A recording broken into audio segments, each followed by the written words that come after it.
think happiness is a pretty complicated concept that has to do with just sort of pleasure on the one hand, but has to do with broader meaning also. We know that there's a whole spectrum of a positive state that one wants to attain that is much more nuanced than the word happiness implies.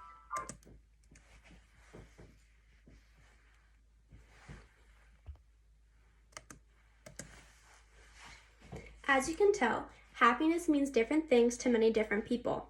Now that the video has you thinking about the meaning of happiness, let me explain to you how Matthew Rickard presents his ideas about the habits of happiness.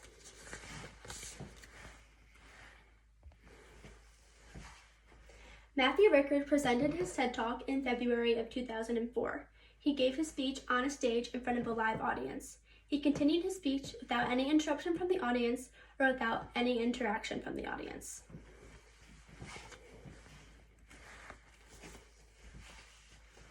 Matthew Rickard uses statistical data in his speech, specifically on the left and the right frontal lobe of the brain, to back up his claims about happiness. He also discusses Paul Ekman's labs in Berkeley to explain how meditators can control emotional responses.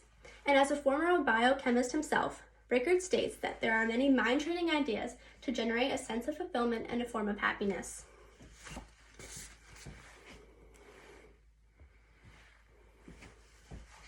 The tone of Matthew Rickard's voice during his TED Talk is very calm and very soothing. He presents his information in this way to relax his audience and open up their minds to his ideas and to his thoughts. In the background while he is speaking, Matthew Rickard presents many images that come across as calm and relaxing. And even though Matthew Rickard does have an accent, as he explained that he grew up as a Frenchman, we are still very clearly able to understand his ideas and his thoughts.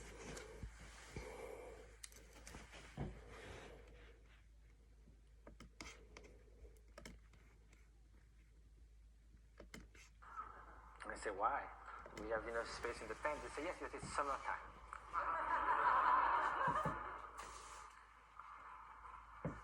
So now we are going to speak of happiness.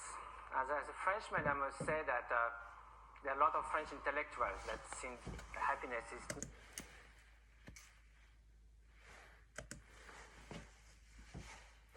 From this video, we can see how Matthew Rickard presents many aesthetic images to match his relaxing tone.